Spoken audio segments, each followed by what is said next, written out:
Ok, muito boa tarde a todos e todas, sejam todos muito bem-vindos, né? Eu queria, em nome do departamento, agradecer ao trabalho do Jefferson e dos nossos intérpretes, né? E dando continuidade às nossas palestras da Semana Pedagógica Integrada, né, gostaríamos de agradecer a presença de todos em nosso canal do YouTube. Informo também que no decorrer da palestra nós iremos disponibilizar a sua presença. Então, para darmos início ao evento, né, convidamos o nosso próprio ensino, o professor Adriano Lattes, para fazer o uso da palavra. Boa tarde a todos e todos. Obrigado, Rogers. Obrigado, nossos intérpretes, professora Mariana, professora Juliana, todos que nos acompanham. Então, estamos hoje aqui para seguir, né, como disse o Rogers, na Semana Pedagógica. Estivemos na segunda-feira presencialmente no campus Xanxerê, na terça-feira no campus Tubarão, ontem no campus Florianópolis e hoje virtualmente com todos vocês pelo canal do YouTube, iniciando esse processo de formação específica sobre o tema do uso do celular e outros aparatos eletrônicos portáteis no contexto escolar, né, no contexto institucional. Esse tema que nós trazemos aqui e nas apresentações que serão feitas aqui, serão aprofundados esses assuntos, né? Esse tema é um tema de extrema relevância para a instituição. Nós tivemos, no mês de janeiro, a publicação da Lei 15.100, no entanto, era um tema que já estava no dia a dia, né, do contexto dos campos, era uma preocupação do coletivo docente, dos colegas tais, da presença e da constância desses aparatos eletrônicos e de seu impacto, né? Todos, né, que estão no dia a dia sabem do impacto que tem esses aparelhos, especialmente o celular, e especialmente no contexto de sala de aula.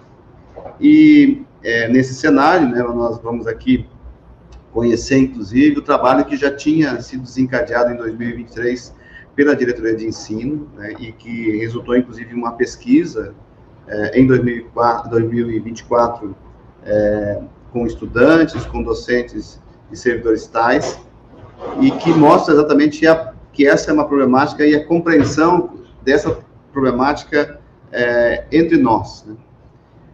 Nesse cenário, né, depois a professora Juliana vai detalhar para a gente, imediatamente após a lei ser publicada, nós iniciamos um movimento institucional, né, e todos aqui devem ter recebido, inclusive, as mensagens que nós enviamos, uma primeira mensagem no dia 29 de janeiro, depois uma segunda mensagem no dia 7 de fevereiro, dando conta de todas as etapas do processo desencadeado no IFSC, né.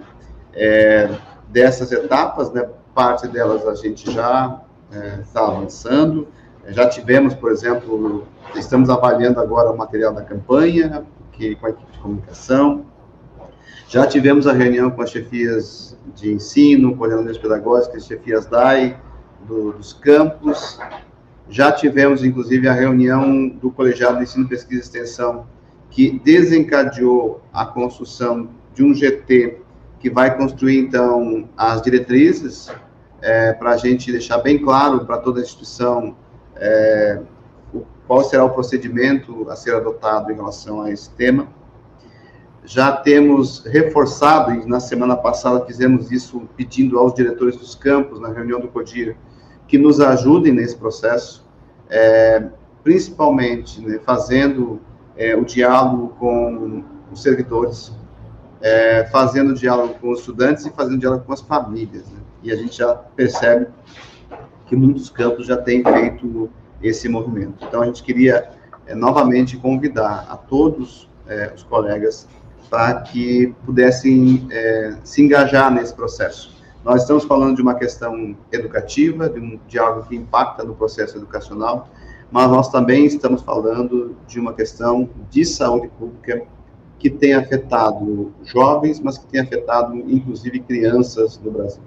Então, Diante desse cenário que nós temos feito nesse movimento, não é um movimento isolado do Instituto Federal de Santa Catarina, nós, inclusive, estamos fazendo toda uma atividade coletiva em rede nacional dos institutos, em diálogo entre pró-reitores de ensino de todo o Instituto. Inclusive, no dia 12, teremos uma formação que vai reunir o IFSC e o IFC sobre esse tema. É um tema que está na pauta dos reitores também, né, no CONIF, e a gente precisa ter unidade de organização, unidade de compreensão sobre essa problemática e unidade de ação em relação àquilo que precisa ser feito no cotidiano dos nossos campos. Todos nós temos a responsabilidade de contribuir nesse processo. Então, a partir disso, né, que nós temos esse primeiro momento aqui, hoje, para esse diálogo, justamente no sentido de avançarmos nessa compreensão deste fenômeno, dessa problemática, e como nós, institucionalmente, vamos avançar para que a gente possa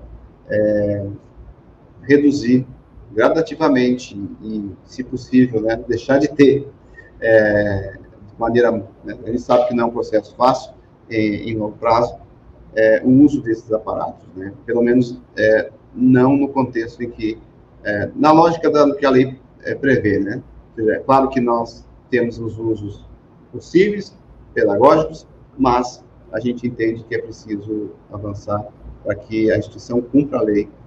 Em especial, nesse momento, a gente está dedicando uma atenção ao contexto do uso do celular em sala de aula, que é o principal e o primeiro foco da nossa ação. Então, desejo uma excelente formação e devolvo aqui ao Rogers a condução na sequência do nosso diálogo. Ok, então, para darmos continuidade ao uso da palavra, né, vamos chamar agora a nossa diretora de ensino, a professora Juliana Coelho, para fazer o uso com vocês. Olá, boa tarde a todos e todas. Eu sou a professora Juliana, atualmente eu estou na função aqui da diretoria de ensino na PROEM, e eu vou fazer minha autodescrição, né? Eu sou uma mulher branca, em torno dos 40 anos, cabelos e olhos castanhos, eu estou usando óculos de grau e um vestido, né, verde com triângulos pretos. E para a diretoria de ensino, o momento institucional dedicado à realização da Semana Pedagógica em Rede, ele é extremamente importante, sobretudo nesse ano, né, em que conseguimos manter essas atividades, mesmo com os calendários acadêmicos em momentos tão distintos. Eu gostaria de registrar o meu agradecimento na pessoa da professora Eliane Jurassic Camilo e a toda a equipe do Departamento de Formação da PROEM por nos proporcionar momentos tão valiosos como esses que estamos tendo ao longo dessa semana. Também agradeço aos campos, né, especialmente as chefias de ensino, chefes DAIs, coordenadorias pedagógicas, que mobilizam e oportunizam a participação dos servidores nesses momentos. E também registro o meu enorme agradecimento à professora Mariana, que prontamente topou estar aqui conosco hoje, contribuindo com esse debate. Então, como já mencionado pelo professor Adriano, a DIREM, no âmbito da PROEM, vem trabalhando a respeito dessa temática desde o final de 2023, quando incluímos no planejamento de 2024 um projeto institucional a respeito desse tema. Esse projeto ele foi coordenado, ele está sendo coordenado, né, pela nossa procuradora educacional institucional, a Margarete, nossa colega, e o projeto ele já previa, né, diversas ações importantes e que depois a professora Mariana vai detalhar na sua fala. E no início de 2025, então, como o professor Adriano já colocou, esse projeto ele foi atravessado, acelerado, né, pela publicação da legislação, o que exigiu ajustes nos planejamentos. Então, hoje a gente tem aí o cumprimento, né, o cumprimento da legislação e também o desenvolvimento, a continuidade do desenvolvimento desse projeto, né? Então, desde a publicação da lei, a PROEM tem organizado ações, né, então, necessárias para implantar a legislação, não só implantar, mas, como o professor Adriano falou, envolver toda a comunidade na discussão a respeito desse tema. E entre essas ações a gente cita algumas, né? Então, a reunião realizada no dia 6 de fevereiro, que envolveu chefias de ensino, servidores das coordenadorias pedagógicas, chefias DAI, onde a gente pôde conhecer o que já era feito no âmbito dos campos, né? Trocar ideias e pensar coletivamente em como desencadear as ações aqui na nossa instituição. Também teve uma campanha sobre o tema, organizada pela PROEM e pela Diretoria de Comunicação do IFSC, que envolveu, né, a confecção de materiais que vão ser utilizados pelos campos. Esses materiais eles já estão na fase de finalização, né, já tiveram a arte aprovada aqui pela equipe da PROEM, agora a gente vai também, né, passar para que o coletivo, né, esse que esteve envolvido na última reunião, coordenadorias pedagógicas, chefes de ensino, chefias DAI, também possam, né, avaliar, e aí depois a gente vai mandar esse material aos campos, né, na forma impressa. A gente tem 2 momentos planejados de formação, um, então, com muita alegria, acontece hoje, né, e outro programado para o dia 12 de março. Então, são momentos importantes e que a gente convida também a extensão desse convite, que os campos levem, né, aos pais, aos familiares e aos próprios estudantes, uma vez que esses encontros ficarão gravados, né.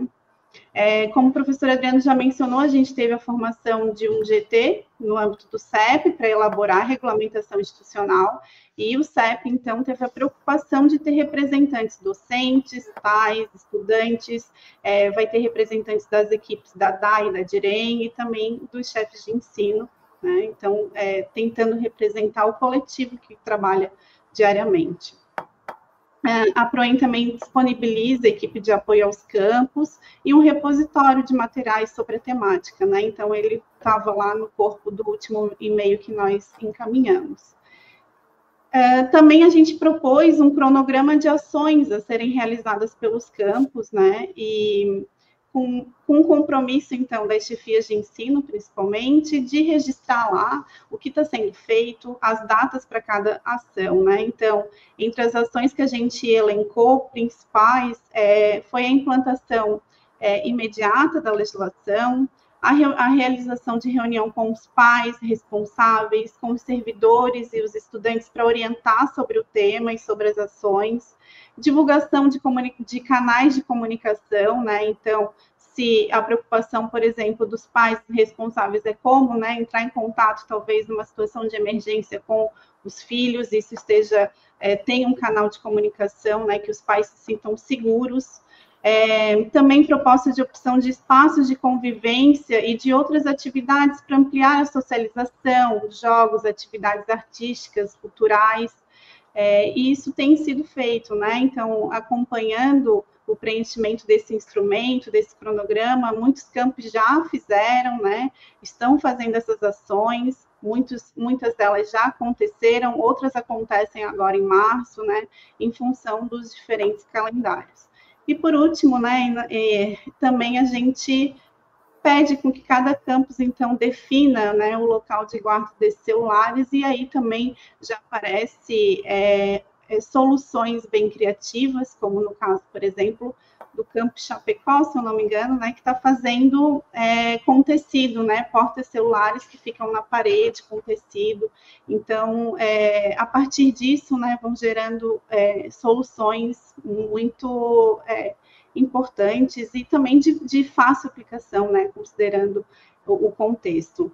Então, é nessa perspectiva de ações educativas, de diálogo e construção coletiva que o IFSC tem trabalhado para a implantação dessa legislação e também a conscientização, né, não só dos nossos estudantes, mas também de nós todos, né, servidores, professores.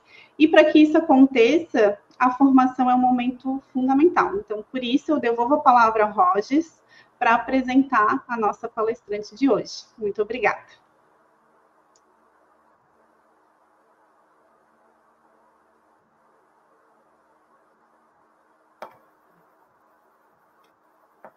Obrigado, professora Juliana. Então, para enriquecer ainda mais essa nossa reflexão, né, convidamos a professora doutora Mariana Guerino, né, que é cientista social, mestre e doutora em educação, professora de Sociologia do campus Jaraguá do Sul Centro, né, para sua apresentação sobre a Lei 15.100, de 2025, que trata do uso dos dispositivos móveis na Escola de Educação Básica, e agradecemos com isso mais uma vez a presença de todos e desejamos um excelente evento. Obrigado.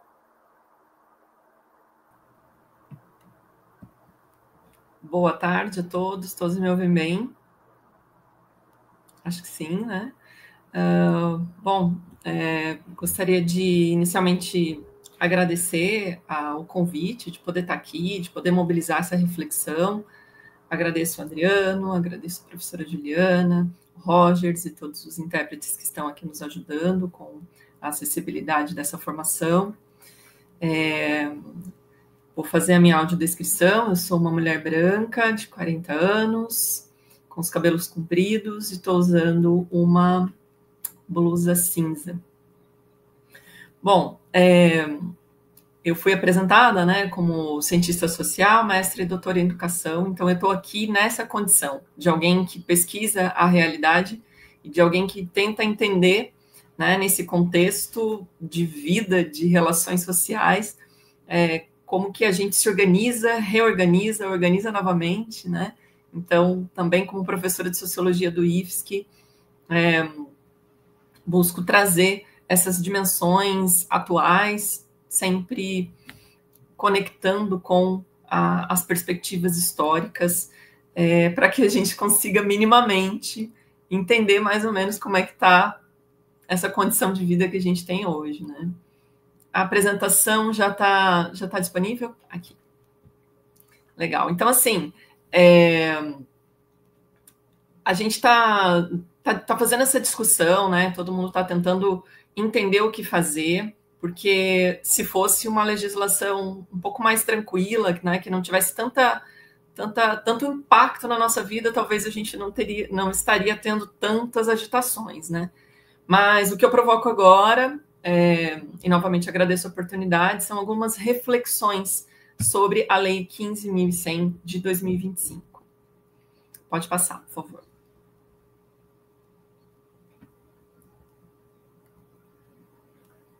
Pode passar o próximo slide. Obrigada. Bom, só para a gente se organizar aqui, eu penso que é bem honesto, assim, né, de quem está aqui falando, dizer mais ou menos por onde a gente vai caminhar, né? Então, eu vou fazer uma apresentação comentada da lei em questão, né? É uma lei muito curtinha, ela tem 5 artigos, então ela não é fácil, ela não é difícil de ser compreendida. Então, ela é bem rápida de ser olhada, mas ela é bem complexa de ser compreendida, na verdade. E, posteriormente, eu vou fazer uma exposição de pesquisas e legislações prévias, né, correlatas ao assunto em nível nacional e internacional.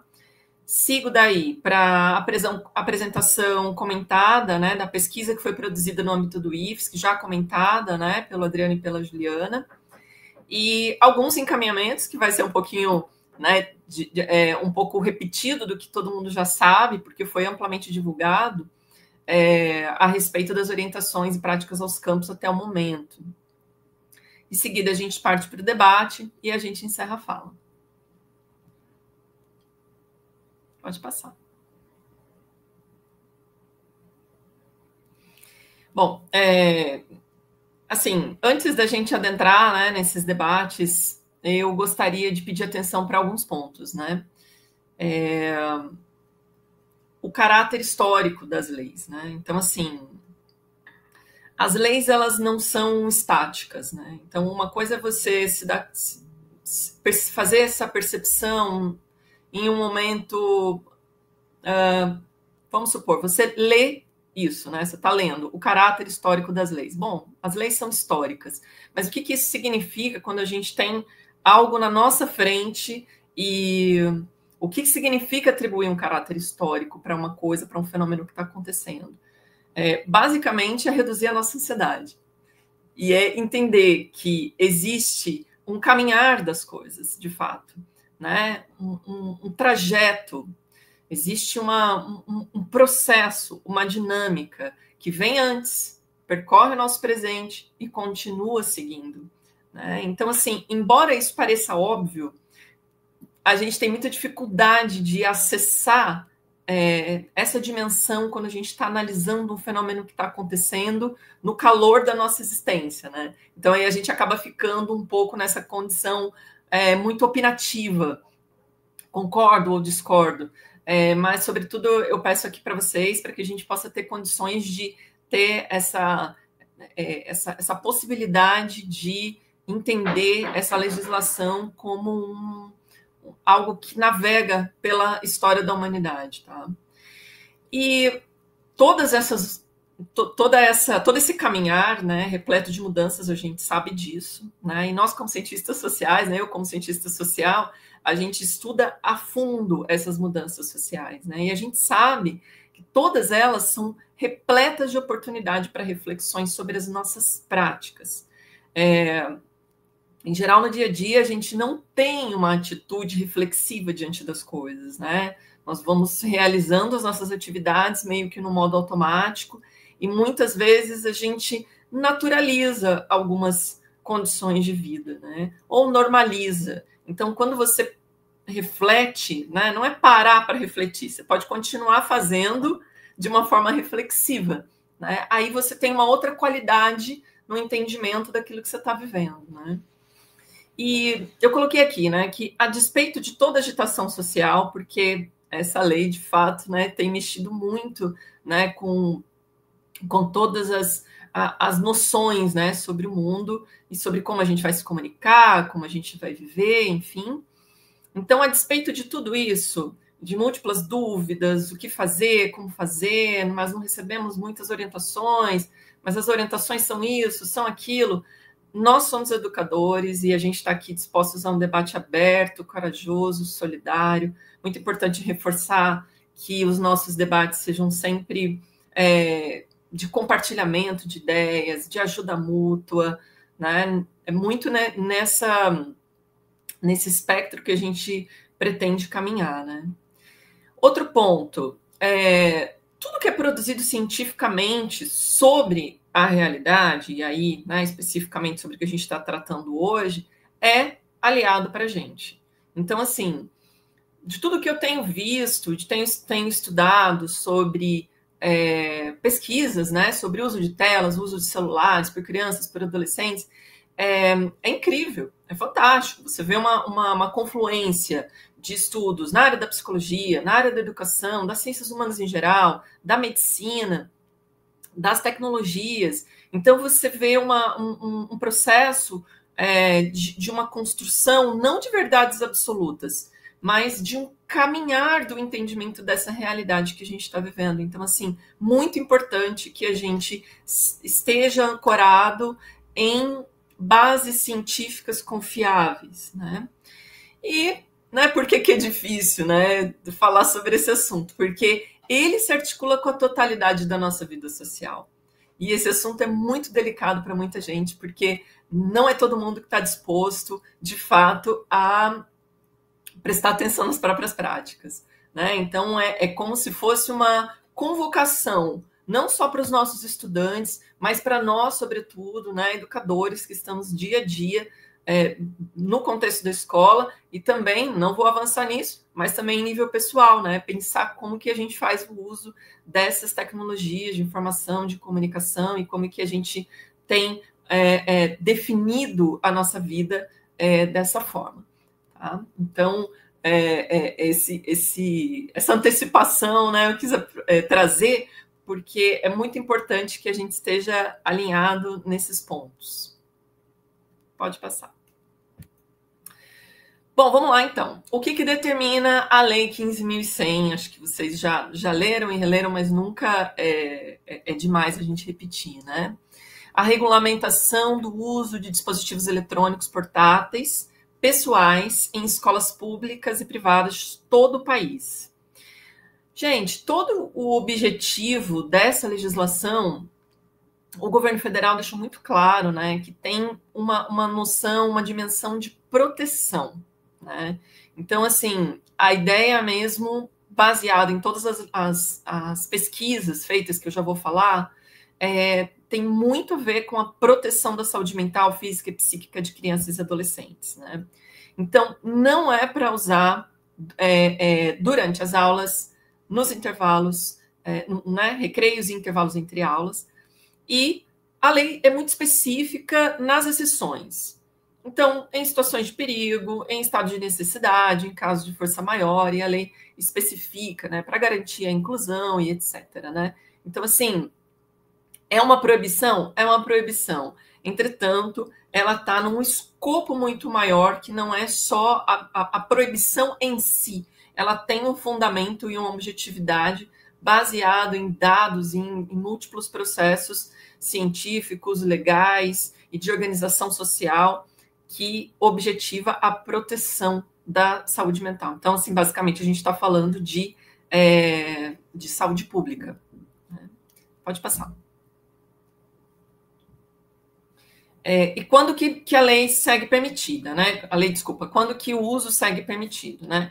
Para fins pedagógicos com autorização dos educadores. Então, isso é muito importante, que quando o aparelho, né, o celular for utilizado, que ele esteja num contexto muito organizado, muito planejado pelos educadores, né? Então, assim, que tenha critérios específicos, uma metodologia e objetivos específicos, né?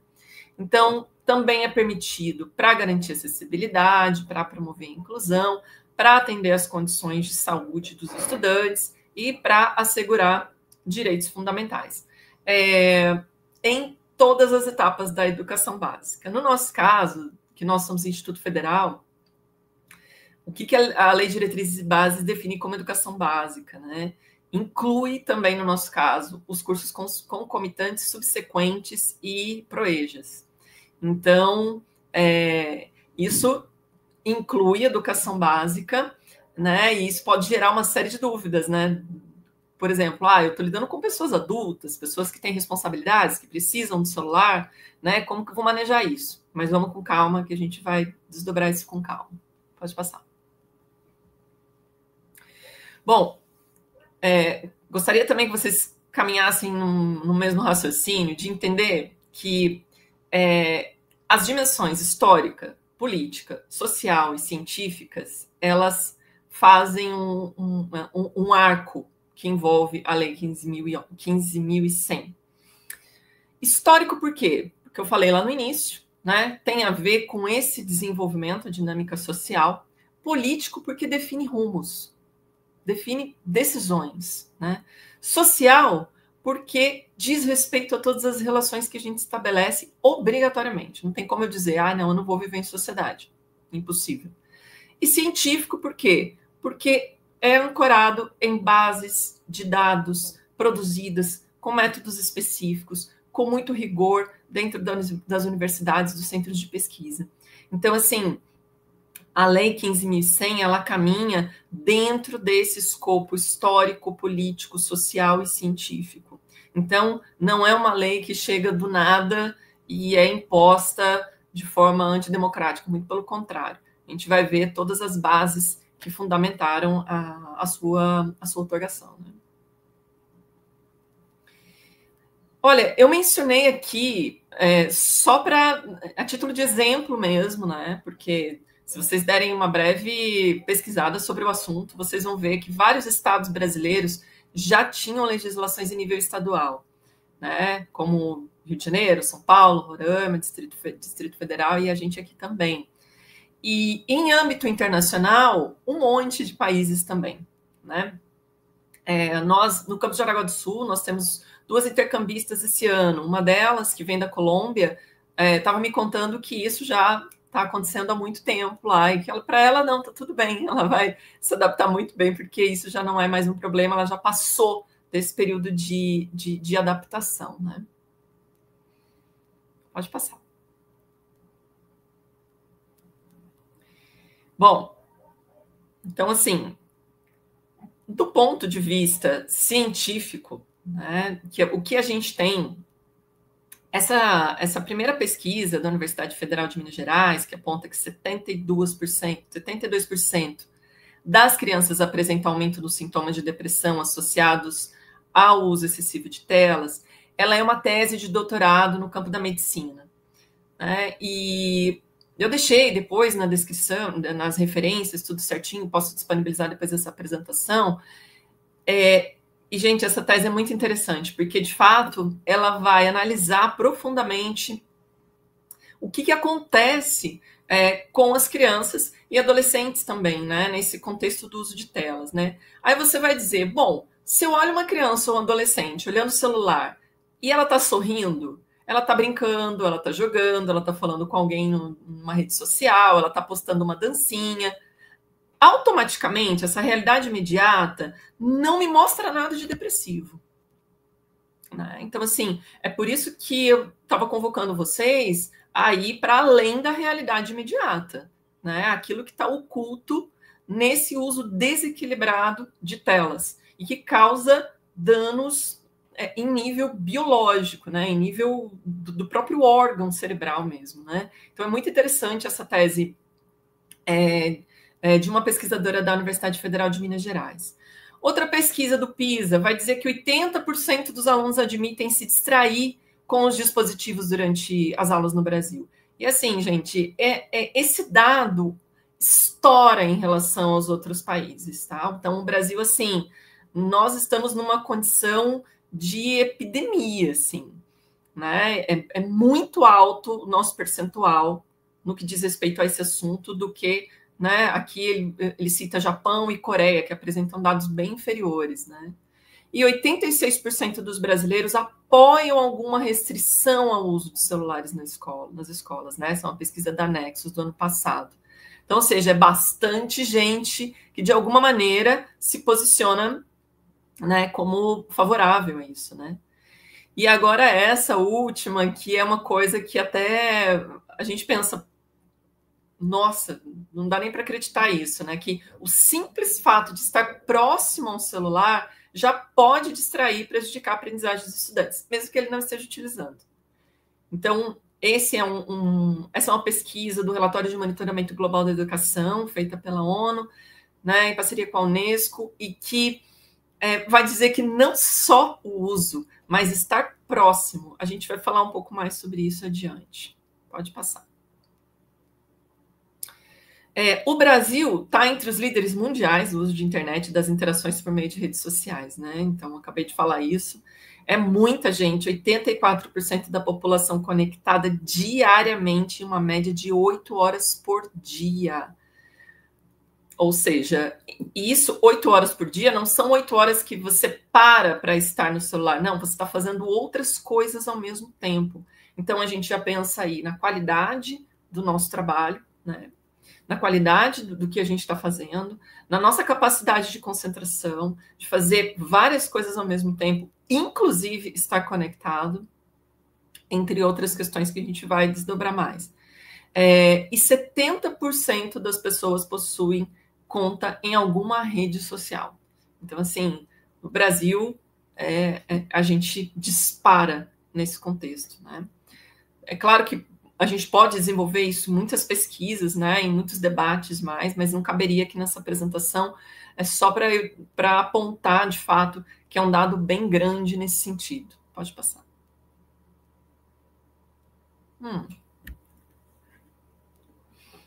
Olha só, né? Deixa eu aumentar aqui para mim.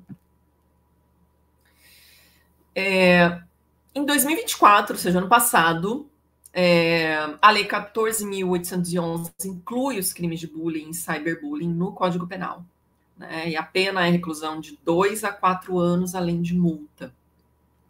Quando essa lei foi sancionada, já no mês seguinte, houve a primeira condenação por cyberbullying no país, né? Foi no Rio Grande do Sul. E houve o pagamento de multa e de pagamento de danos, indenização por danos morais. Então, assim, a gente tem mais de 121 mil denúncias em uma média de 10 mil denúncias por mês. Existe um espaço de pesquisa que é chamado Colégio Notarial do Brasil, que é uma instituição, né, que representa os tabelionatos nacionais. Então, por exemplo, quando acontece algum crime virtual, que você precisa registrar isso num documento chamado ata notarial. Você precisa colocar os prints, a data, porque isso rapidamente pode ser apagado, né? Então, assim, essas atas notariais, pode passar o próximo slide, elas têm avançado absurdamente ao longo dos anos, né? Isso está presente no próximo gráfico, pode passar. Olha só, tá pequenininho ali, mas o primeiro ano é 2010 e o último ano é o ano passado. Então, a gente já teve de quase 20 mil atas notariais registradas, né, de crimes de cyberbullying, e a gente agora em 2024 está em quase 122 mil. É absurdo, é incrível a quantidade de casos como esse, e isso figura o Brasil como o segundo país do mundo com os maiores índices de cyberbullying no planeta. Quando eu estava estudando e para preparar essa fala, assim, né, até confesso para vocês que isso não era um assunto assim que me instigava tanto. E aí, conforme eu fui estudando e fui aprofundando, é muito incrível o que a gente vive, assim, né? Então, e isso afeta demais tanto a nossa existência aqui, né, no nível pessoal, quanto no nível profissional. Porque quando a gente está com os nossos estudantes em sala de aula ou no contexto educacional, a gente está ali num recorte, né, vivendo um momento só da vida deles. A gente não está, muitas vezes, participando. Às vezes a gente tem até na rede social um outro aluno e tal, um grupo de alunos, mas as redes sociais onde eles fazem o que eles querem fazer, eles não incluem, né? Nós. Então, mesmo assim, a gente não tem como ter uma onipresença na vida dos nossos estudantes, né? Então, muito interessante e alarmante, assim, prestar atenção nesses dados. Pode passar. Bom, a lei também, essa lei, né, 14.000... Ah, não, desculpa, outra lei, a 14.132 de 2021, né, um pouquinho anterior a essa do cyberbullying, ela inseriu no Código Penal o crime de perseguição também, que é o stalking, né, que pode parecer uma coisa meio boba, né? Por exemplo, olha só como a gente vai organizando a realidade, né? Eu me interesso por alguém, seja por qualquer motivo, e eu começo a perseguir essa pessoa, eu começo a vasculhar tudo que ela tem publicado na rede social dela. E isso pode escalar para situações de perseguição que geram sintomas absurdos de adoecimento mental e que podem, né, enfim, desencadear em uma série de problemas, né? Tanto que os dados da Ouvidoria Nacional dos Direitos Humanos apontam uma tendência de alta nos registros de denúncia de crimes sexuais contra crianças e adolescentes no Brasil em ambiente virtual. Então, muito cuidado, essa discussão sobre postar onde você está, onde você vai, onde você estuda. Tudo isso aparece muito nas pesquisas, né? Porque isso são dados para as pessoas que estão disponíveis, né, a executar esses crimes, a fazer esse tipo de coisa, né? No primeiro semestre de 2022, mais de 78 mil denúncias foram registradas por essa mesma ouvidoria, né? E esse material produzido pela Proem e pela Direm, agora já mencionado pelo Adriano e pela Juliana anteriormente, ele também apresenta dados importantes, né? Que é um documento de base que todo mundo recebeu também, né? Pode passar.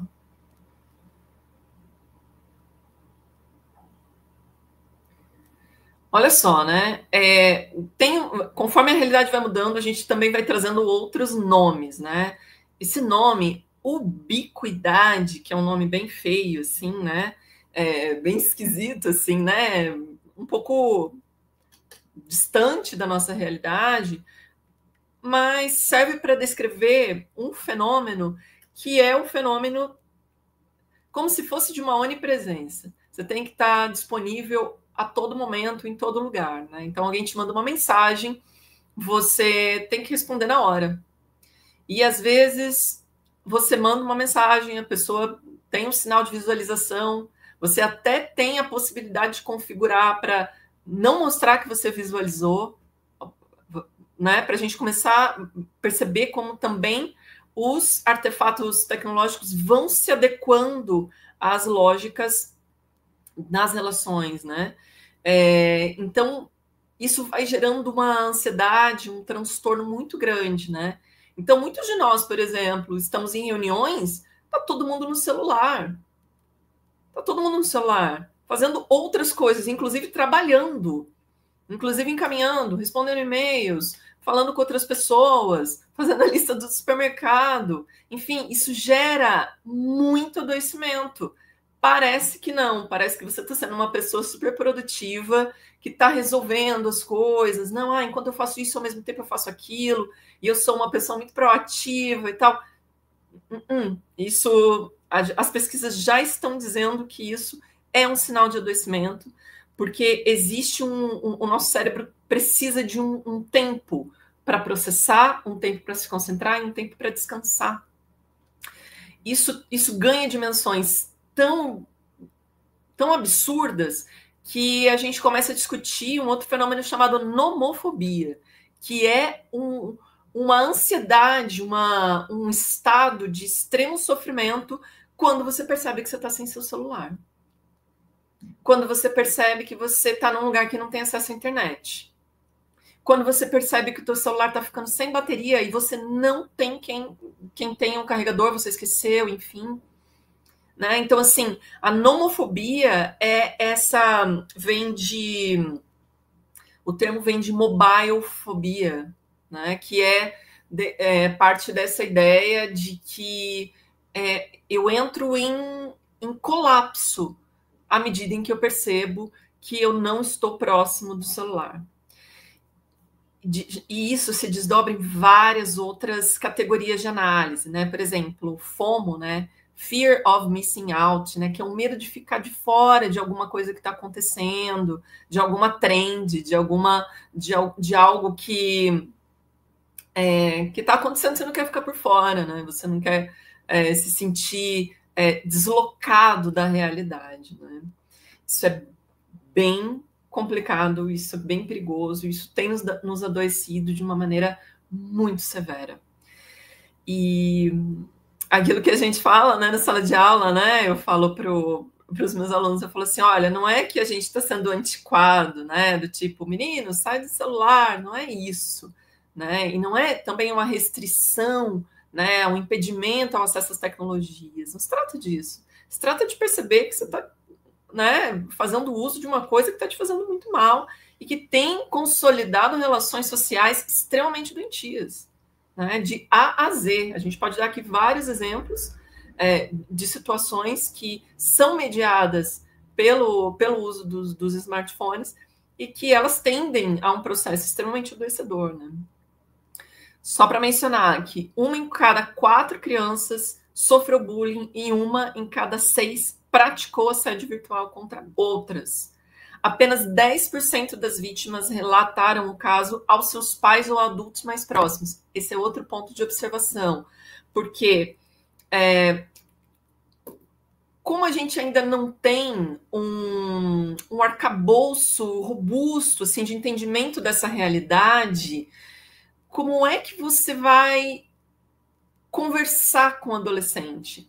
Muitas vezes o adolescente, inclusive, não consegue nem descrever o que está acontecendo, né? Então, assim, através de uma brincadeira ontem em sala de aula, eu falei, gente, suponha que eu cheguei na Terra agora, me explica esse fenômeno, né?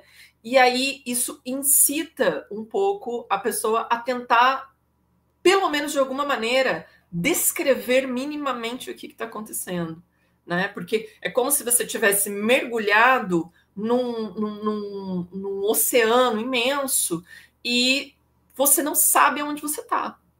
Você não consegue abrir os olhos, você não consegue ter essa dimensão. Então, assim, esse extremo silenciamento, né, dos adolescentes em relação a isso, né? Como eu havia citado, a gente não tem como estar o tempo todo perto deles, né? Então, quanto mais cedo o uso de smartphone, maior a chance de um jovem se envolver em problemas desse tipo. E por influência direta do uso de smartphone e das redes sociais, taxas de suicídio entre garotas, especialmente meninas, tá? De 10 a 14 anos, triplicaram nos últimos 15 anos. Essa é uma pesquisa de um médico pediátrico que ele analisa. Eu não trouxe aqui, porque senão eu não ia dar tempo. É tanto assunto para a gente não avançar tanto. Mas por que entre as meninas? Aqui entra uma questão de gênero, né? Uma questão desse super transtorno de imagem, do corpo perfeito, e etc, etc, né? Bom, assunto para muito tempo, né? Aqui eu só estou pincelando, pode passar. Assim, eu trouxe essa citação, né, de uma psicanalista brasileira, que foi mais ou menos o que eu consegui de síntese de tudo o que eu pesquisei, né, de autores do mundo inteiro falando sobre a situação, né, dos adolescentes nesse momento histórico. Daria para a gente falar de vários autores, né? Tem o Jonathan Haidt, que é um psicólogo famoso dos Estados Unidos, que lançou um livro chamado, acho que é Geração Ansiosa e tal, e que aí as pessoas começaram, virou um best-seller, as pessoas começaram a ler e falaram, opa, tem algum problema aqui, né? Eu preciso começar a prestar atenção. E desses debates foram derivando outras conversas e tal, mas veja a complexidade desse fenômeno social. A melancolia na infância e adolescência contemporâneas é considerada não como um transtorno de depressão isolado, e sim como um sintoma produzido como resposta psíquica em uma sociedade extremamente individualista, maníaca e performática, que leva a um modo de relação coletiva em que prevalece o registro do amor-ódio, pelo qual o sujeito, pendurado imaginariamente nas redes sociais virtuais, pendula entre a fama e a difamação, ao mesmo tempo que produz formações persecutórias, guiadas pela chave da especularidade no encontro com os semelhantes. Só essa citação já daria um grupo de estudo, né? Mas é só para mencionar aqui o rolo que a gente está envolvido, né? O imenso problema que o celular ele é só a ponta do iceberg, né? É só a dimensão mais imediata da situação.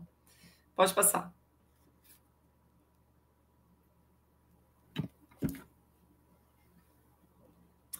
Enquanto isso, tem muita gente ficando trilhardária, né? Muita gente muito rica, né? Eu só trouxe aqui para exemplificar o quanto que as big techs se beneficiam, né, de toda essa questão, de toda essa configuração social, porque vamos combinar, a internet, os celulares são mercadorias, eles são objetos, né? Então a gente compra, consome. Então, em última instância, os produtores, né, os grandes proprietários dessas grandes corporações, eles vão dizer, olha, gente, a gente só está produzindo. E mais, eles podem dizer, a gente está produzindo ciência, a gente está produzindo tecnologia, a gente está contribuindo para o desenvolvimento da sociedade. Sim e não? Como?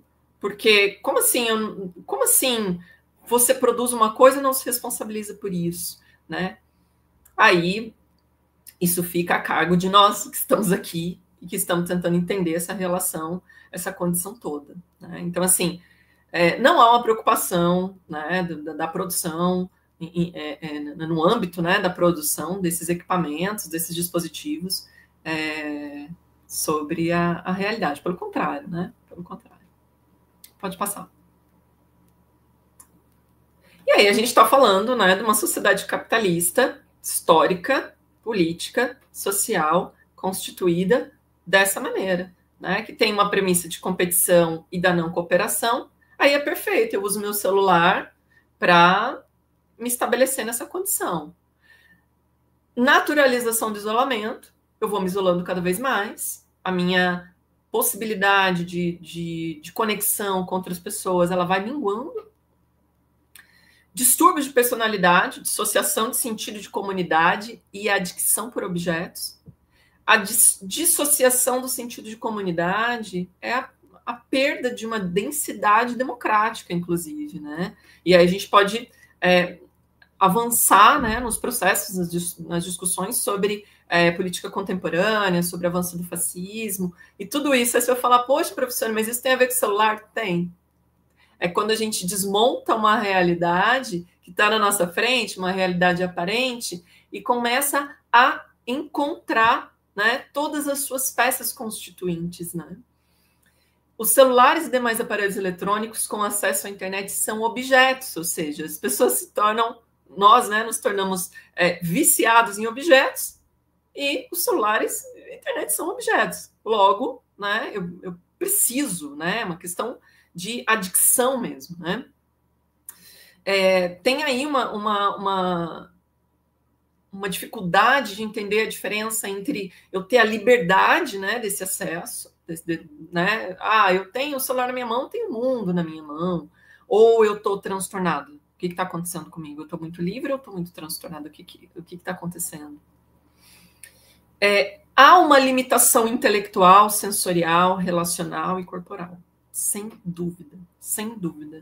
A limitação intelectual, ela vai se manifestar na dificuldade de ver além do impacto luminoso, do impacto das cores, do impacto da imediaticidade. Então, se torna muito mais complicado você lidar com processos, se torna muito mais complicado você lidar com frustrações, né? Porque você está num jogo, por exemplo, um jogo online, né, no celular ou em outro dispositivo, você mata outra pessoa que ela está te atrapalhando. Você vai lá, você mata. Ou, em última instância, você desliga o jogo, né? Então, isso não dá para ter a mesma atitude na vida real, né? E aí, se não dá para ter a mesma atitude de desligar o jogo ou matar digitalmente a pessoa, como que eu vou fazer? Então, a minha habilidade social, ela vai minguando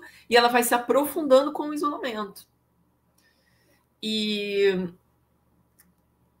em relação com o corpo também, né? Eu achei muitas pesquisas assim que vão mostrar a questão da saúde, né? Do sedentarismo, de crianças, adolescentes que passam horas, mais horas nos jogos, no celular, no TikTok. Aí eles estão pensando eles estão vendo, né? No caso, vou dar o exemplo aqui das danças, das dancinhas. Eles estão vendo as dancinhas, ou eles estão vendo as dancinhas, ou eles estão ensaiando as dancinhas, ou eles estão postando as dancinhas e depois de postar eles estão vendo quem compartilhou, quem curtiu, etc.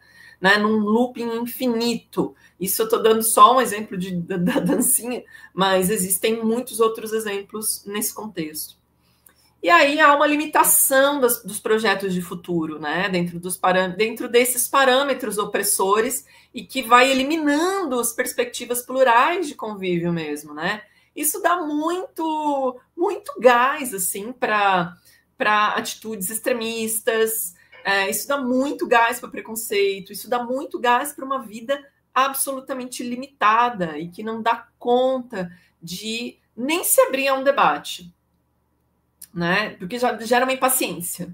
Essa pessoa está falando demais e tal, né? Essa disponibilidade ao desafio cognitivo, a apreensão da realidade como um todo, ela vai atrofiando de uma maneira impressionante, né? Pode passar.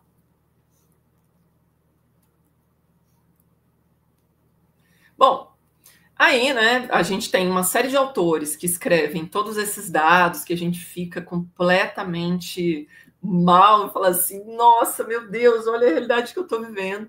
E aí a gente tem outros autores que vão sugerir práticas muito mais emancipadoras e não precisa resolver nada agora, nesse momento, no caos mesmo, né? Então, especialmente... são autores que têm uma base ancorada em minorias. São pessoas que deveriam estar massacrando capitalistas, nós, pessoas brancas, e dizendo assim, tá vendo o que vocês fizeram? Tá vendo o que vocês fizeram? Pois não, essas pessoas não estão fazendo isso, elas estão mostrando pra gente atitudes. Olha, gente, faz assim, ó, tem outros caminhos. Não desespera, dá para recuperar dessa maneira, assim, assado. E olha, vou dizer, eu sugeri, né, a Sueli Carneiro, a Carolina Pinho, o Ailton Krenak, o Paulo Freire, o Antônio Bispo, a Bel Hooks. Tem mais uma galerinha, a Bárbara Carini, que acabou que eu não falei aqui, né, que, de fato, eles pontuam ação 1, tal. Ação 2, tal. Sugestões que são muito simples e que são muito efetivas e que, de fato, são muito saudáveis. Porque quando a gente observa, são ações que retomam a nossa humanidade. Há questões que são muito próprias da nossa humanidade. Então, não é nem ser adepta ou não a uma perspectiva teórica, científica, não é nem sobre isso, tá? É sobre pensar que, poxa, se nós estamos adoecidos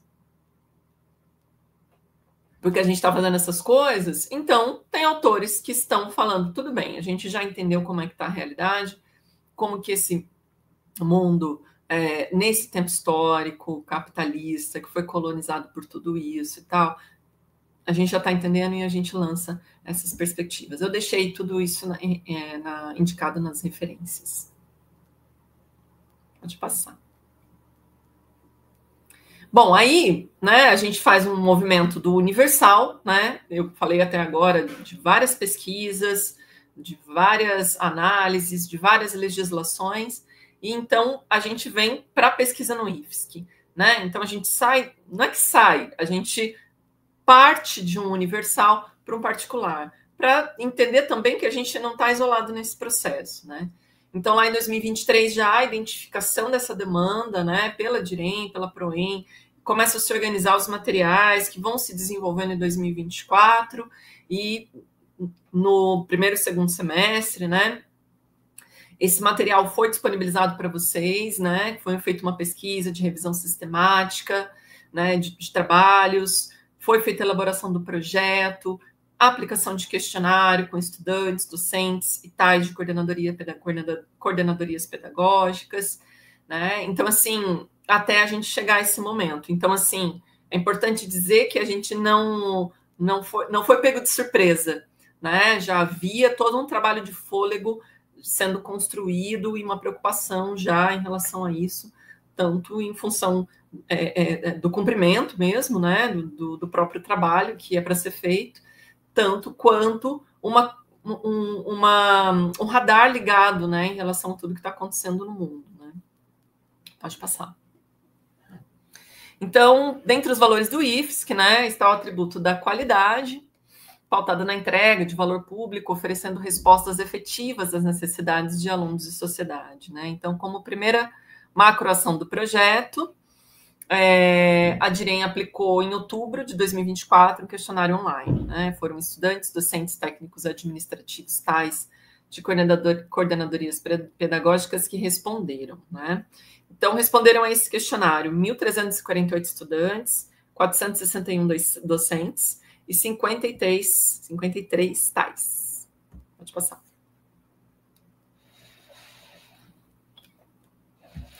Olha só, né? 83% dos tais das coordenadorias pedagógicas, para eles, né, o uso de celular em sala de aula trouxe mudanças no comportamento dos estudantes, sendo a maioria delas negativas, né? Então, assim, é um número grande, né, em relação a esse dado, né? 44% dos docentes concordam que o celular pode trazer benefícios se utilizado como recurso pedagógico. Isso é um bom indicativo, né? Porque a gente pode usar o celular com uma finalidade pedagógica, né? Então, não é, assim, uma restrição. Essa restrição, ela pode ser revista, né? Os docentes respondentes compreendem que o uso do celular em sala de aula não contribui ou contribui pouco para o aprendizado dos estudantes, sendo que 92% dos docentes afirmam notar impactos negativos pelo uso do celular em sala de aula. Veja a diferença. 44% dos docentes concordam que o celular pode trazer benefício, mas 92% deles afirmam notar impactos negativos do uso do celular em sala de aula. O que a gente está falando aqui é de um desequilíbrio. O uso desequilibrado é problemático. O uso orientado pode ser positivo, né? Então, é muito importante observar essas nuances, né? Pode passar. Bom, 41% dos estudantes admitem que o uso do celular na sala de aula impacta na sua concentração nas aulas. E 24,3% apontam a diminuição da interação social e 32% apontam a dificuldade de concentração. Então, a gente destaca que os dois últimos itens somam como os dois dos maiores prejuízos em usar o celular em sala de aula. Então, assim, são os nossos próprios estudantes falando, né, gente? Então, é algo que eles próprios percebem, né? Há uma identificação, né, dessa realidade, né? Pode passar. Nosso saudoso Nego Bispo vai dizer que estamos no começo do replantio das palavras. Então, assim, de todo modo, né, a gente está aqui para reconstruir uma realidade que está adoecida, né? Como pegar uma terra que está sem fertilidade, sem vitalidade, e a gente vai trazendo nutrientes, a gente vai cuidando, a gente vai nutrindo, a gente vai aguando, e a gente vai construindo uma nova realidade, né? A gente tem capacidade disso, a gente tem feito isso, né? Se a gente está vivo até hoje é porque a gente está fazendo isso desde então, né? Então, é muito importante que esse momento histórico nos traga essa oportunidade, né? Então, eu pontuei aqui, né, essa beleza poética do Antônio Bispo, que nos afirma que que estamos no começo do replantio das palavras, né? Ele fala isso num contexto de uma entrevista, mas eu achei muito adequado trazer aqui para que a gente possa, né, não pular de alegria, né? Mas que a gente tenha um certo ânimo, né, para realizar as coisas que a gente precisa realizar a partir dessa nova realidade. Pode passar. Bom, eu vou só chover uma olhada aqui agora, né, das orientações da PROEM, então vou passar muito rapidinho aqui, né, que é muito importante que ações conjuntas sejam feitas e que elas sejam sempre democráticas e transparentes, né? Então, é uma luta para que isso aconteça, né? Isso não acontece assim, não está na atmosfera, né? Ainda mais num contexto como esse que eu estou falando até agora, né? Então, a gente não tem uma realidade propícia para a gente ser transparente. A gente não tem uma condição propícia à democracia. E é ali que a gente vai insistir, porque é ali que a gente sabe que a gente vive bem. É ali que a gente sabe que a gente tem condições de construir e continuar mantendo uma educação pública gratuita e de qualidade acontecendo. E esse diálogo constante, respeito com o objetivo adaptação à lei, ele é fundamental. Fundamental. Pais e familiares devem ser chamados a contribuir conosco como os nossos aliados, porque isso é um problemaço também, né? Porque muitos adultos responsáveis pelos nossos adolescentes e as crianças, eles também usam muito o celular e também estão nesse processo de vício, né? Então, isso é bem delicado. Então, é muito importante que eles também estejam conosco como aliados, né? E estamos lidando com medidas de saúde pública e, portanto, né, por isso que esse debate é super sério e assim, a gente não pode se furtar dele, né? A gente está falando, de fato, do nosso futuro, do nosso presente, né? E a gente precisa ter uma seriedade muito grande para o tratamento desse assunto. Pode passar. Para os campos, né? Os dispositivos eletrônicos devem permanecer guardados. A Juliana até mencionou, né, um campus que está usando, né, usando a criatividade. E é isso, né, gente? Por um lado, a gente poderia ter recebido normativas super fechadas. Façam isso. Aí ia ser ruim. Agora a gente está recebendo algumas normativas que elas têm um caráter mais democrático, um caráter de adaptação, né? Porque é esperado que haja resistência, é esperado, porque a gente está falando de um contexto, inclusive, de abstinência do celular, né? Então, muita paciência, muito cuidado nesse momento de mudança, né? E aí, é muito importante também que a gente respira fundo e não realize práticas punitivas, né? A gente sempre... É muito importante a gente primar pelo trabalho coletivo, dialogando com a DIREM, com a PROEM. Tem aí os e-mails para o contato direto, né? Então, assim, né, que vocês já têm isso, mas é bem importante reforçar novamente. Pode passar. Fazer as reuniões com servidores, né? Compromisso coletivo de apropriação dessa nova realidade. Como eu falei lá no início, ela é delicada, né? Realizar reuniões com estudantes responsáveis, informando as práticas a serem adotadas nos campos, né, conforme as realidades, dentro de um entendimento consensual, respeitoso, firmando combinados consistentes, né, aquela coisa, não posso combinar uma coisa, depois não cumprir, que todo mundo esteja, né, na mesma página, falando a mesma língua, né. Deixar bem explícita, bem transparente as diferentes formas de comunicação existentes no campus, excluindo o celular, né, e mais observando as exceções previstas em lei também, né? Muitos alunos vieram me falar, professora, mas como que eu vou falar com a minha mãe? Calma, né? Existem outras maneiras, a gente tem aqui outras formas e tal. Então, deixar isso bem, bem explícito também, né? Atenção aos intervalos, né? Acho que isso vai ser uma tarefa bem interessante para nós também, para que os estudantes tenham possibilidades de convívio com espaços de convivência agradáveis e seguros, né? Então, isso também nos invoca a prestar atenção na realidade dos nossos campos, na nossa estrutura, né? Enfim, pode seguir. Bom, as reuniões têm acontecido. Também a Juliana e a Adriano falaram sobre a organização dessa campanha, né, de comunicação, com a diretoria de comunicação do IFSC, a inclusão do tema nas semanas pedagógicas do campus, a gente está fazendo isso agora, a gente fez, né, as semanas pedagógicas dos campus, e a gente está fazendo isso agora aqui em nível de reitoria, e a permanente disposição para o diálogo, com base científica e jurídica e democrática, mantendo sempre o respeito em qualquer situação, né. Aí que é a hora da gente, né, ter respirar, né, e prestar atenção, assim, que todo esse aparato jurídico, científico, ele reúne uma série de interesses e de problemáticas, enfim, que a gente vai ter que ter a gente vai ter que aprimorar a nossa argumentação, muitas vezes, para algum responsável, algum aluno que se opor, né, da regra. Pode passar. Formação continuada, constante implantação de ações conjuntas, planejadas. O Adriano também falou, né, do grupo do CEP, né, o grupo constituído no nível do CEP até o final, e a resolução, né, construção coletiva dos campos, de uma regulamentação, né, porque às vezes isso falta, né, o que eu vou fazer, então qual é a regulamentação? Então, esse grupo de trabalho já iniciou os trabalhos, tem começado a pensar, e até o final do primeiro semestre desse ano, essa regulamentação é para estar encaminhada. Pode passar.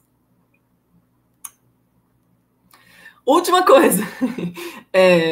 Semana passada, o governo federal publicou o decreto número 2.385, e que daí ele vai falar sobre o que incluir nas propostas pedagógicas. Então, assim, veja que a gente começa a caminhar no que fazer, né? Então, assim, primeiro a gente observa o que há, né, o que tem de pesquisa, o que tem de legislação, e depois a gente vai começando a verificar como operacionalizar tudo isso, né? Os critérios para orientar o uso pedagógico dos aparelhos eletrônicos, consideradas as características de cada etapa, de cada modalidade de ensino atendida, né? Pensar a forma da guarda desses aparelhos para evitar que os estudantes utilizem durante a aula, recreios, intervalos. Não tem muita novidade, pode passar. Não tem muita novidade esse decreto, mas é importante observar, né, que fala para promover ações de conscientização, oferecer formação aos profissionais, da educação, sobre educação digital, identificação de sinais de sofrimento psíquico em estudantes decorrente do uso imoderado de aparelhos eletrônicos portáteis. Isso, né, requer da gente uma atenção extra para prestar atenção nisso. Promover espaços de escuta, garantir o acolhimento dos estudantes, né? Então, essas todas são coisas muito importantes também previstas nesse decreto. Pode passar. Bom, tem orientações até o momento, né? O Ministério da Educação disponibilizou o guia para as escolas, guia para as redes, e a gente também tem uma organização importante chamada Lana, que tem uma nota técnica do uso do celular na escola, né? Uma organização que já pesquisa há bastante tempo sobre saúde e bem-estar de crianças e adolescentes. Então, isso está disponível na internet também, para a gente ir lá, vasculhar, ler, dar umas rateadas, assim, pensar o que pode fazer a partir daquilo, né? Como que eu posso adaptar conforme a realidade do que eu vivo, né? Então, é isso, gente. A gente tem... Pode passar o slide. A gente tem uma série de desafios aí pela frente, né? Eu fui colocando as referências, pode passar, em ordem que elas foram aparecendo, tá? Pode passar o seguinte, pode passar, pode passar, pode passar. E aqui estão as sugestões das leituras que eu falei para vocês, que indicam coisas muito bacanas para a gente poder aplicar nessa nova realidade, porque como a gente vai ser não, né? Nós já estamos convocados a realizar ações dentro da escola, é importante que a gente esteja ancorado numa base científica que seja emancipatória, democrática, né, que tenha uma abertura, um entendimento amplo da realidade, né, que a gente não se desespere, né, diante de tudo isso que a gente está vivendo. Eu agradeço muito a disposição para ouvir essa fala e fico à disposição. A gente abre agora para o debate.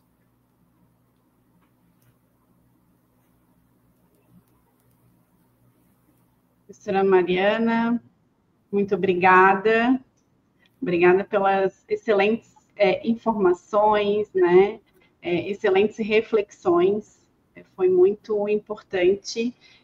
Acho que toda a comunidade do IFES que estava precisando também, né, falar e ouvir sobre isso, então a gente agradece. E esse é o momento agora de troca, de debate, né, e a gente tem algumas perguntas no chat. Não temos muitas por enquanto, né, mas temos algumas. Uma delas questiona, eu não consegui identificar quem é o nome da pessoa que está com MVAC, MSDVAC, não sei se é nome ou enfim, mas ele ou ela pergunta, né? Se no intervalo será permitido ou somente para atividades escolares. E aí, fazendo uma... Eu não sei se, Mari, se tu queres responder em bloco ou perguntas, né? Mas penso que essa pergunta é extremamente relevante, considerando, né, a realidade do IFSC, né? De diferentes ofertas, né? O público, então, e também as diferenças, né? Entre os diferentes campos, né? A professora Bruna Raiol, nossa colega lá do campus Tubarão, ela fala, né, professora Mariana, com os dados analisados e em conjunto com a sua exposição, nós, servidores e estudantes, como tens contribuído no seu campus, nos seus planejamentos, na conversa com seus alunos? E aí ela complementa, né, o objetivo da pergunta é fazer essa escuta, né, da docente Mariana, como forma de socializar conosco as tuas experiências. A Jussete, ela nos pergunta como lidar com os alunos, com os estudantes adultos, né? Então, muitas vezes público da educação básica, mas adultos, né? Então, também se apresenta aí um outro desafio. Acho que a gente pode ficar nesse bloco, Mari? Podemos sim. Uhum. Muita gente querida, Bruna, Jussete, muito legal. Bom, a primeira pergunta, né? É que não deu para identificar a pessoa que fez a pergunta. Que pergunta se nos intervalos é possível, né? É isso? A legislação é clara em dizer que é proibido o uso na escola, né? Porém, nós estamos fazendo as adaptações. Todas as escolas do Brasil estão fazendo as adaptações, né? Então, assim, é bem importante. No intervalo será permitida somente para atividades escolares. A gente entende que o intervalo também é uma atividade educativa, entende? Então, em todos os locais do espaço escolar é um espaço de educação. Então, o intervalo não é aquele momento que está tudo liberado, né? Nós também ali estamos juntos. Então, nos intervalos, no que a legislação prevê, também não pode. Porém, a gente está fazendo essas adequações, é importante observar o que a gente tem de orientação até o momento, né, gente? Porque a gente tem que entender que, assim, essa é uma lei histórica. Portanto, o que a gente tem até agora é isso aqui. O Conselho Nacional de Educação, por exemplo, já emitiu um parecer que também tem outras orientações, porém ele ainda não está disponível. Então, assim, devagarinho, o decreto saiu semana passada, o Conselho Nacional de Educação terminou o parecer, mas ainda não publicou. As escolas, assim como nós, os institutos federais, estamos emitindo pareceres recortados, né? Com marco temporal, né? Então, assim, é bem importante ir acompanhando isso, tá? A Bruna, como que eu tenho feito? Vou dizer para você que, como professora de sociologia, o que eu percebo? Que o processo do conhecimento, ele é uma coisa muito visceral. Ele é algo da nossa carne, da nossa sensação, da nossa respiração, do nosso processo de mergulhar no entendimento de uma coisa. E não é só no entendimento, você está estabelecendo uma relação com todo o teu conhecimento acumulado até agora e com aquilo que está chegando de novo. Então, por exemplo, o aluno que está estudando, que ele está escrevendo, ele está vendo a letra dele, o pulso dele está doendo, a respiração, o suor, a sensação, a frustração de apagar, escrever de novo, rasgar, a comemoração de falar, entendi. Isso tudo tem sido, como que eu posso dizer, bloqueado quando você coloca um celular na frente desse processo. Entende? Uma aluna minha, ela falou assim, professora Mari, eu agora que eu baixei um aplicativo, inclusive um aplicativo pago, de organização dos materiais e tal, e eu não vou poder usar em sala de aula. Eu falei, não vai. Né? Aí ela ficou assim, eu falei, não vai, porque agora é um outro momento da tua etapa de aprendizagem. Depois, quando você estiver estudando na sua casa, em um outro momento, você pode usar esse aplicativo. Mas agora, aqui, nesse espaço, é um espaço de experimentação da tua humanidade e com a ciência.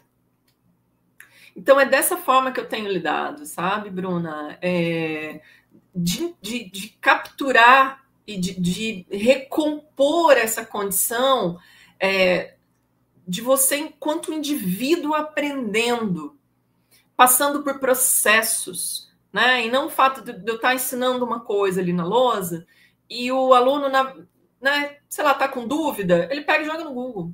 Ele não pergunta para mim, que sou professora, que estou ali, que estudei um monte, que passei num concurso, que estou ali, tá, para falar com ele. Ele vai lá e olha no celular, porque aí dá vergonha de levantar a mão, de falar na sala. Aí você impede um processo de desenvolvimento, de falar em grupo, de se manifestar, de se expressar. Então, é dessa forma, mais ou menos, que eu tenho tratado com os meus estudantes em sala de aula, obviamente, no contexto da sociologia, né, que a gente tem estudado isso assim. Espero que eu tenha respondido. Jussete, querida, saudades. Como lidamos com os adultos? Aí eu vou dizer a mesma coisa, né? Eu também atuo muito na EJA, e é o diálogo aberto.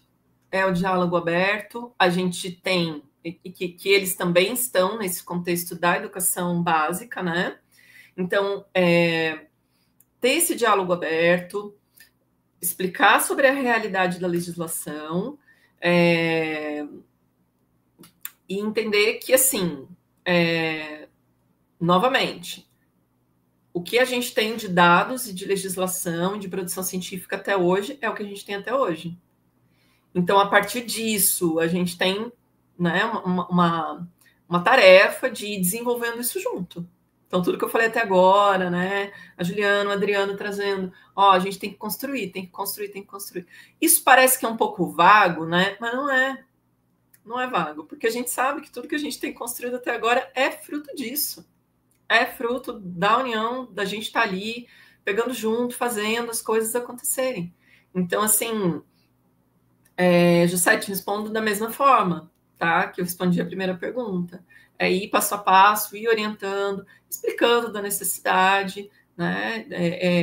Sem ter atitudes punitivas, mas sempre no contexto educativo, né? Até o momento, não sei, Justo, teria alguma coisa a mais para complementar nesse aspecto? Não, acho que é isso mesmo, Mari.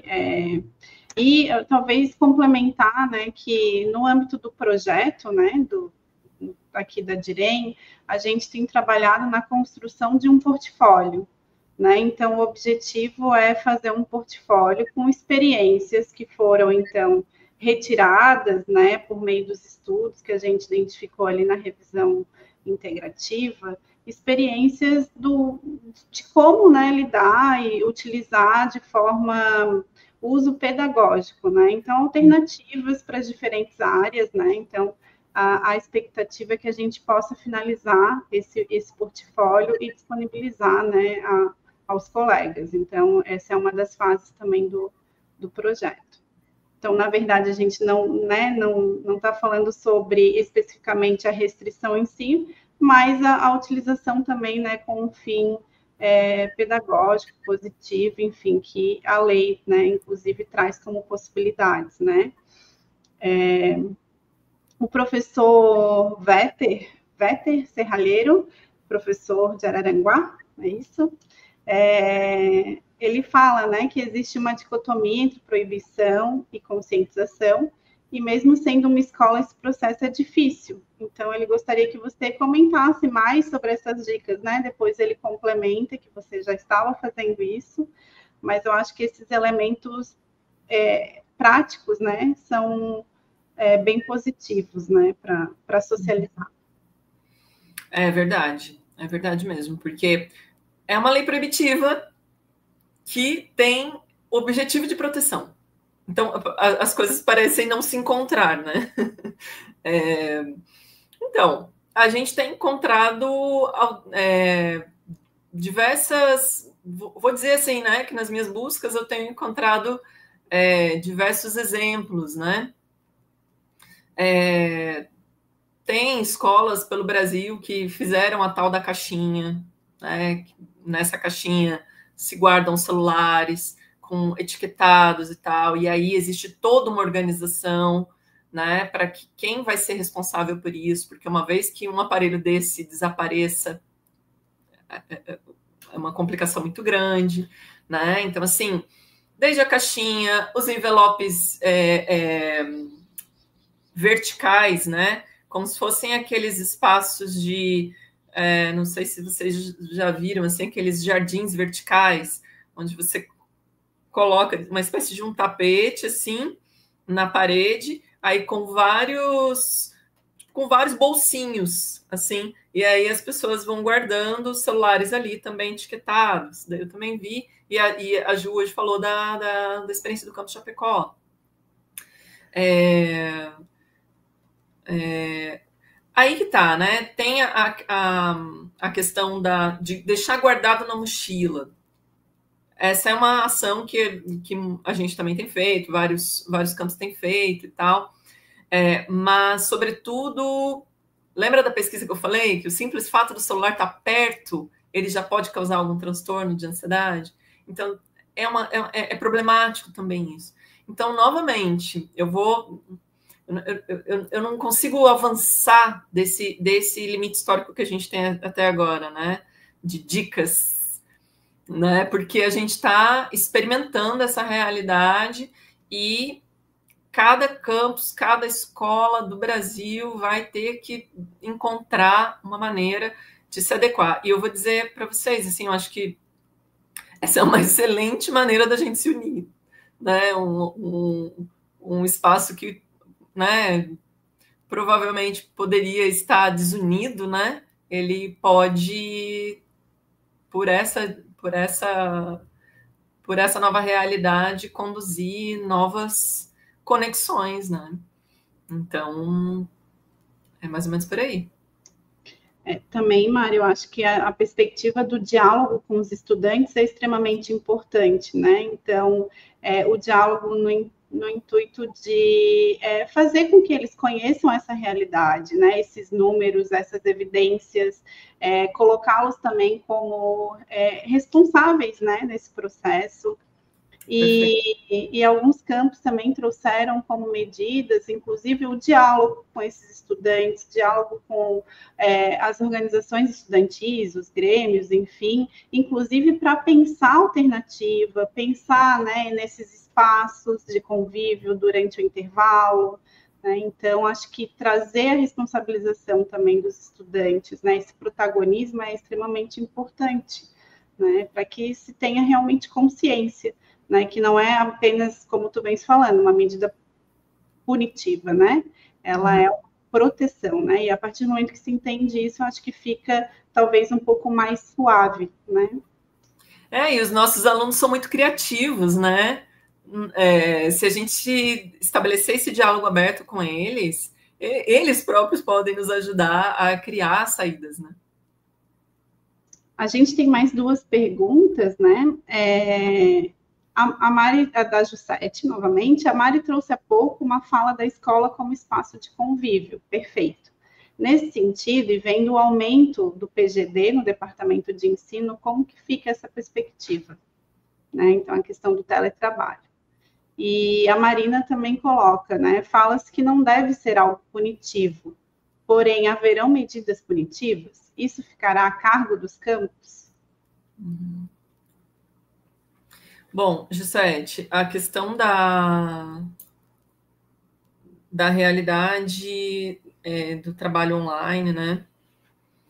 Então, né, a gente vive de acordo com os desafios do nosso tempo histórico. Então, a gente teve o PGD, né, enquanto um programa que se desenvolveu depois da pandemia, a partir da pandemia, e que, de fato, nos coloca em outro contexto, né, de lembrar e de falar, bom, e agora? Se a saída era coletiva, eu não tenho coletivo, o que eu vou fazer? Né? E novamente, eu não tenho uma saída para te dizer, sabe? Talvez a Ju queira complementar um pouco, mas construir outras formas, né? É um desafio, parece que não tem muita saída, mas a gente sempre encontra. A gente sempre encontra, de uma maneira ou de outra, né? Às vezes a gente erra, volta atrás, a gente acerta, avança, desenvolve, se torna referência.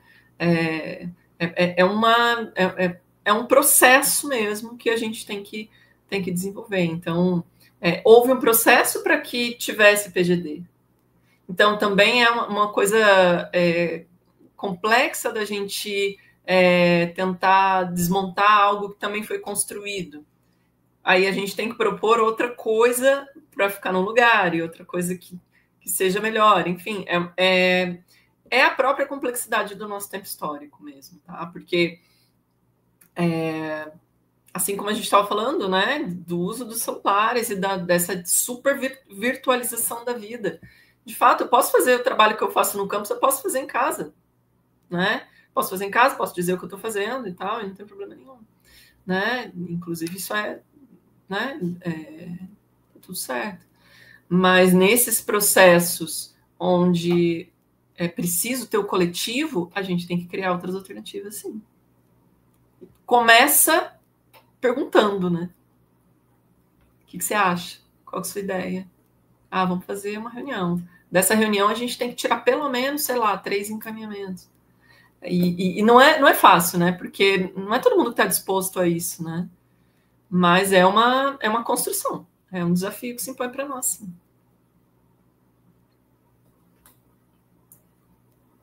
E sobre punição, né? Como que era mesmo a pergunta? Desculpa. Fala-se que não deve ser algo punitivo, porém, haverão medidas punitivas? Isso ficará a cargo dos campos? A indicação é que não tenha nenhuma medida punitiva, né? Que a gente está falando aqui sobre manter sempre o diálogo, né? Que seja com calma, com paciência, que a gente tenha muito cuidado, né? Em todas as aproximações, assim, nesse sentido, né? A gente não sabe se vai vir medida punitiva, né, do governo federal, a gente não sabe o que vem aí do Conselho Nacional de Educação. A ideia é que, para uma escola, no contexto da nossa, que a gente procura, né, manter um processo democrático, uma relação muito tranquila com os nossos alunos, a ideia é que a gente não chegue aí, né? Agora, se vai ter ou se não vai ter, como que o governo federal vai se posicionar em relação a isso, a gente não sabe. Até agora, o que aqui na Proen, a gente orienta que não se tenha, né? Que seja pela via do diálogo, pela via da aproximação, da sensibilidade, e é por aí. Isso. E também, Mari, eu penso que quando a gente tiver a regulamentação por meio do CEP, né? Talvez a angústia também seja, como tu colocas, né? São processos novos, é uma nova realidade, né? E talvez com a resolução do CEP a gente tenha processos institucionais mais claros, né? Então, eu acho que nesse sentido, né? A pergunta da Marina, talvez a gente tenha, é claro que como tu colocas, né, a medida punitiva, né, ela não está, né, no nosso radar e na nossa prática, mas talvez alguns processos mais claros, né, que eu acho que é essa a angústia dos campos, né, então assim, o que fazer, né, então talvez essa resolução do CEP traga, né, algumas respostas. Mas é isso que tu colocas, né? Colocasse muito bem durante a tua fala. A gente está no processo ainda, a gente está na construção, né? Então, o primeiro passo foi a legislação, e agora o próprio MEC, né, está seguindo para que a gente possa também estar adequadamente instrumentalizado, né? Nas pontas. Então, a gente ainda tem aí, né, a resolução do CNE, então tem coisas novas a vir. E nesse período a gente vai também, né, construindo e adaptando para a nossa realidade. Acho que é isso, a gente não tem mais perguntas, né? A gente está finalizando o nosso horário.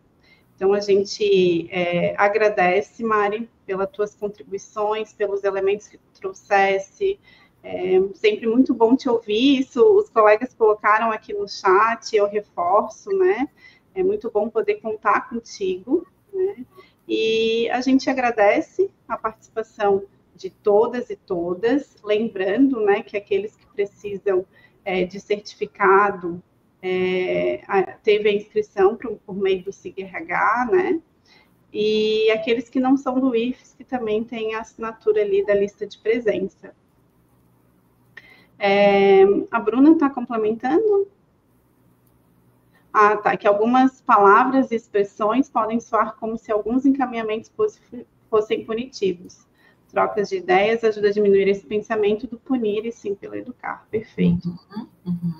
Então é isso. Eu não sei se a Mari quer fazer mais alguma fala. Eu quero só finalizar, né, agradecendo todo mundo, porque esse é um Esse é um debate de fôlego, né, gente? É difícil, assim, né? A gente está aqui e muitas vezes não ter, de fato, assim, respostas consistentes. Mas é isso, tá aberto para os processos e é isso que a gente faz, né? Com isso que a gente trabalha, com reflexões, mobilizando pensamentos, mobilizando ações, para que as nossas práticas sejam cada vez mais qualificadas, né? A gente não pode partir de dimensões muito pragmáticas, né? As nossas ações têm que ser qualificadas mesmo, e para isso a gente precisa estudar, a gente precisa conversar, a gente precisa trazer elementos aqui, até para a gente esperançar um pouco aí, né? Obrigada por todo mundo que ouviu, contribuiu, muito obrigada a todo mundo. Muito obrigada. Então, a gente encerra e fica também o convite, né? Hoje foi o fechamento desse primeiro bloco, digamos assim, né? Da nossa semana pedagógica, e a gente retorna, então, né? Com as atividades da semana pedagógica no dia 6 de março, às 14 horas, com a palestra Metodologias Qualitativas de Pesquisa, Perspectivas, Contribuições e Desafios, com a doutora Sueli Del Santos, da Fiocruz, né? E vai ser transmitido aqui pelo canal do IFSC no YouTube. Então, a gente deseja aí um bom trabalho, uma boa tarde a todos. Muito obrigada.